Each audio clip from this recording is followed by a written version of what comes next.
Ile michuano ya Samia Cup 2025 inayoendelea katika maeneo mbalimbali jijini Dar es Salaam leo imeendelea tena katika viwanja viwili ambao vimeendelea kukatika nyasi katika uwanja wa Toto Tundu uliopo maeneo ya Tabata Segerea. Leo kulikuwa na kipute kati ya timu ya Stakishari na Bonyokwa Rangers ambao kiukweli mchezo ulikuwa ni wa kukata na mundu, hali ya kupelekea timu ya Stakishari kuchapwa bao 1-0. Lakini pia katika uwanja wa Vingunguti shule nako kulikuwa na mtanange wa kukata na shoka uliozikutanisha kati ya Dar Star na timu ya Kichangani, ambapo Dar Star wameibuka kidedea kwa ushindi wa goli 1 na kujikusanyia pointi 3, huku wapinzani wao Kichangani FC wakitoka uwanjani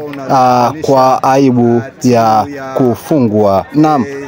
Lakini mimi nisiwe mchongaji sana, embu tuachie tuangalie nini kinachoendelea katika uwanja huu wa Toto Tundu, ambapo leo TUS TV ilikuwa ikirindima na kufanya mazungumzo na mmoja wa viongozi wanaosimamia mashindano hayo. Mimi naitwa Ali Rashidi maarufu Ali Wacheche. Mashindano haya Super Cup tulianza nayo kwenye hatua ya awali, yalianzia huko kwenye kata zote, hebu kata 12 katika wilaya Ilala. Tumecheza wale mabingwa nafasi ya kwanza na ya pili ndio wamekuja kucheza hatua hii ya Samia Suluhu Hassan Cup 2024-2025.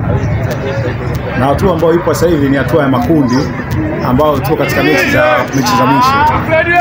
Kila kundi linacheza mechi 3.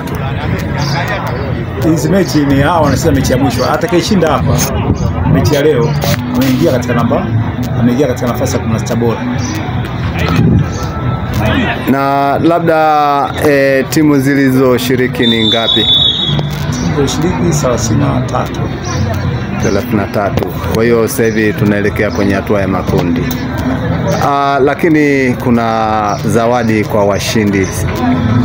Labda kwa upande wa Samia Cup 2025 Manispaa ya Ilala, zawadi ni nini kwa mshindi wa kwanza? Labda na wapi mshindi wa kwanza anachukua zawadi milioni 3. Naam.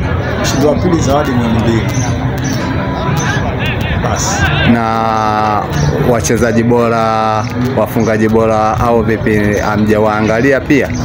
Wafungaji bora kitokea kuna mdhamini kama hivi hapa, anaweza kawa man of the match, anaweza kapewa hela ama jezi. Akitokea mdhamini, inategemea siku ya mechi, na wadhamini wanajitokeza wanachangia vitu kama hivi. Lakini ni sehemu ambayo tunaona kwamba ni moja ya kuonyesha vipaji vya vijana wetu.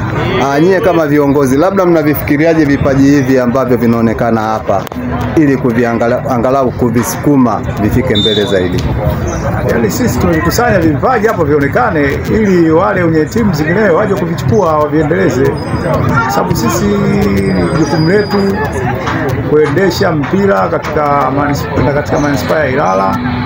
Ndio maana tumeanzisha mashindano haya.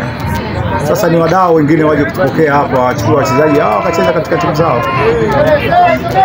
Na labda kwa upande wa manispaa ya Ilala, hamjafikiria kuanzisha timu kama ilivyo KMC na mikoa mingine, labda Mbeya City? Vipi nyinyi kwa upande wa manispaa ya Ilala? Sisi mashindano sio manispaa ya Ilala. Mashindano ya chama cha mpira cha wilaya Ilala, IDFA, ndio wenye haya mashindano. Labda unaeleza nini wadau wa soka katika kuhusiana na mashindano kama haya, aidha kuja kuangalia vipaji na kuvitafutia nafasi? Unaeleza nini wadau? Wadau waje kama hivyo, watusapoti kwenye kudhamini Unajua mpira una gharama, kuna zawadi kama hivyo, zawadi ya mchezaji bora, man of the match, na kuna vitu vingi tu. Lakini sisi tunaendesha mashindano haya chama na wadau wengine ambao mtu mwingine katoa maji, mwingine ametoa, yani kidogo vidogo tu, angalau wanasema kusaidia. Kama hivyo unavyoona nani hapo, kuna nani nani hapo, support vitu vidogo vidogo, tunakaribisha ni kwa kweli, hatuchagui. Asante.